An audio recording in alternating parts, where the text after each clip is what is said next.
Muita gente tem feito um contraponto entre a OTAN e os BRICS, ou entre a Comunidade Europeia e os BRICS, mas isso é uma piada de mau gosto, só mostra que a pessoa não sabe o que é os BRICS. Essa é o Visão Libertária, sua fonte de informações descentralizadas e distribuídas. O BRICS é uma organização multinacional que começou a ser discutida em 2006 e acabou sendo formalizada na primeira reunião dos BRICS em 2009. De fato, num primeiro momento se chamava BRIC, Brasil, Rússia, Índia e China, e mudou para BRICS com a entrada da África do Sul em 2010. O trocadilho com tijolo em inglês não deixa de ser significativo. Como todo tijolo, o BRICS vai afundar, é questão de tempo. Mas não vai afundar sem antes prejudicar seus membros mais pobres, por exemplo, o Brasil. Porque a justificativa do bloco é risível. Trata-se de um bloco para os países em desenvolvimento trocarem ideias e fortalecerem laços. Embora a China e a Rússia sejam considerados países em desenvolvimento, existe uma assimetria clara aqui. A China é a segunda maior economia do planeta e a segunda maior força militar. A Rússia certamente não é considerada mais a segunda força militar, mas ainda está entre as primeiras. Mas antes de qualquer análise, é preciso entender que os BRICS não são uma alternativa à OTAN ou à Comunidade Europeia. Os russos, com a guerra na Ucrânia, têm vendido essa ideia que, olha, a OTAN ganhou mais 2 membros, a Suécia e a Finlândia, mas os BRICS também vão ganhar a Argentina e o Irã. O mundo está dividido entre OTAN e BRICS. O que é uma piada. A OTAN é uma entidade defensiva, um acordo militar que inclui um pacto de autodefesa, uma enorme responsabilidade que requer que os seus países membros façam enormes investimentos e concessões. Na verdade, todas as forças militares do país precisam ser adequadas a um custo enorme, mas lógico com a vantagem de você ter agora uma defesa muito maior, uma defesa em bloco por vários países. Existem inúmeros protocolos, inúmeros requisitos, a aprovação de todos os demais membros é necessária, além do compromisso. Lembra, se qualquer um dos membros for atacado, todos se comprometem a declarar guerra contra o agressor e defender aquele país atacado. Da mesma forma, participar da Comunidade Europeia é algo complexo. A Ucrânia vai iniciar esse processo agora e a estimativa é que, se tudo der certo, na melhor das hipóteses, ela vire membro da Comunidade Europeia em 5 a 10 anos. A Turquia está desde 2004 tentando se adequar. É um acordo que inclui livre passagem, livre comércio, moeda única, se o país quiser também aderir ao euro, mas para entrar ali o país precisa se adequar às suas regras fiscais, contábeis, eleitorais, um monte de coisa. Um compromisso enorme que também tem cláusulas de defesa, embora menos rígidas que as da OTAN.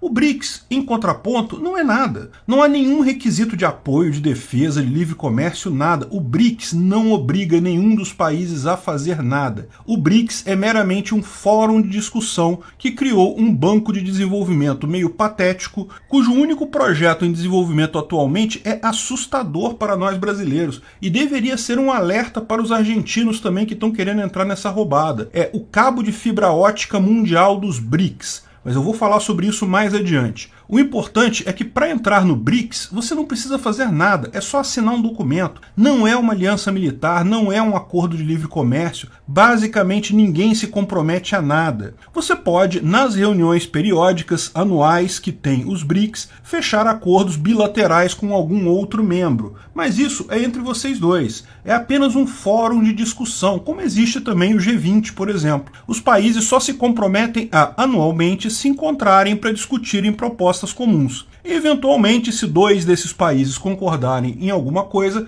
eles assinam tratados entre eles. Mas o BRICS mesmo não quer dizer nada. Agora, de vez em quando sai alguma coisa, não necessariamente positiva. Por exemplo, em 2014, a Dilma concordou em criar o Banco de Desenvolvimento dos BRICS. Muita gente encheu a boca para falar desse banco, que seria uma alternativa ao FMI, ao Banco Mundial. O banco, de fato, só saiu do papel em 2016 e nunca teve muita relevância. Embora tenha alguns projetos financiados por ele do mundo, 14 deles aqui no Brasil são projetos pequenos, sem sequer ser comparáveis aos projetos financiados pelo Banco Mundial aqui no Brasil. O Brasil enterrou nesse banco 18 bilhões de dólares e não tem nenhum benefício dali. Enfim, o BRICS é um monte fonte de nada. O único objetivo é ser usado como propaganda pela China e pela Rússia. A Rússia tem usado muito o nome BRICS recentemente em sua propaganda para tentar iludir os iludidos em geral do mundo de que isso significa algum tipo de apoio à Rússia. O tal mundo multipolar de que fala Putin. Porque, sim, o objetivo desse bloco no longo prazo seria evoluir para criar, de fato, um polo econômico alternativo ao Ocidente, aos Estados Unidos. É exatamente a teoria nefasta do Putin, que também é compartilhada pela China,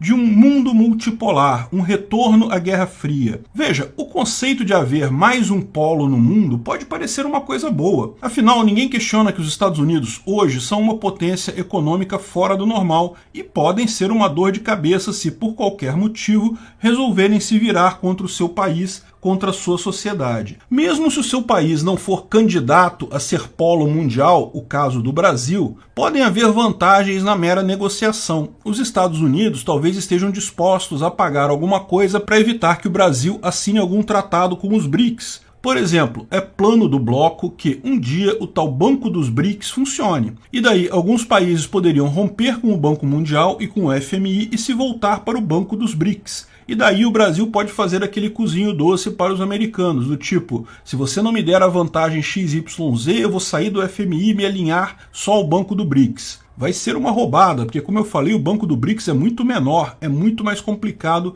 ter ajuda ali, mas ele pode tentar negociar alguma coisa assim. Mas o fato é que, apesar de parecer uma boa ideia, o BRICS, o modelo multipolar do mundo, sofrem um problema fundamental, que é o autoritarismo dos países candidatos a polo. É óbvio que o governo americano não é santo, e muitos dos apoios e até agressões internacionais claras feitas pelos Estados Unidos são totalmente injustificáveis, absurdos que nunca deveriam ter sido feitos, como a invasão do Iraque em 2004 ou o financiamento aos rebeldes que depuseram Muammar Gaddafi na Líbia em 2011, só para citar alguns. Mas o fato é que, bem ou mal, os Estados Unidos são uma democracia, em que presidentes muito malucos tendem a ser limados no pleito seguinte. Joe Biden, por exemplo, tem poucas chances de continuar num segundo mandato. Isso tende a gerar mais comedimento no governo do que, por exemplo, a Rússia, que quando deu na cabeça do ditador maluco do Putin, ele incorporou sonhos de grandeza imperial e jogou o mundo todo numa guerra sem sentido, invadindo um país vizinho pacífico e democrático. Ou Xi Jinping, que se sente confortável fazendo genocídio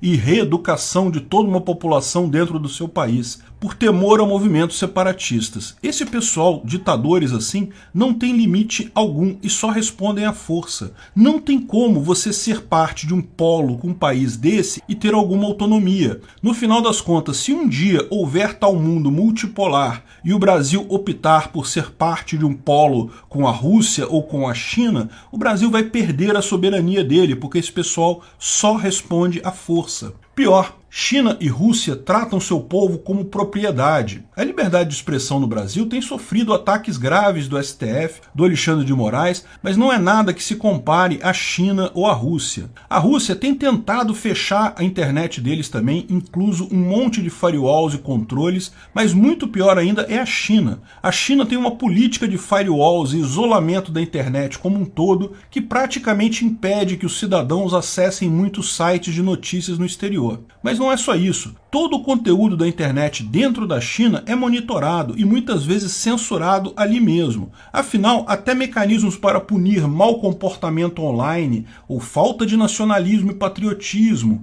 existem na China na forma do famigerado sistema de crédito social. E é aí para você ver o risco do BRICS. De uma besteira sem sentido algum, que não serve para nada, só servindo para ditadores da Rússia e da China cantarem de galo na política mundial, sem, na verdade, significar nada, isso pode se tornar um pesadelo. Um dos projetos do grupo é uma rede de fibra ótica mundial conectando apenas os países do BRICS. Eles colocaram isso como uma coisa boa. O Brasil vai ter mais ligações com a internet, com a China, com a Rússia, com a África do Sul, com a Índia, mas isso esconde um risco significativo. Políticos brasileiros, particularmente políticos da esquerda, como Molusco, não disfarçam seu interesse em censurar a internet. Construir uma infraestrutura de firewalls e limitação de comunicação é algo meio caro, seria quase inviável ao Brasil, muito complicado mesmo. Mas desligar todos os cabos e passar passar a usar apenas os cabos do BRICS, apenas a conexão com a China,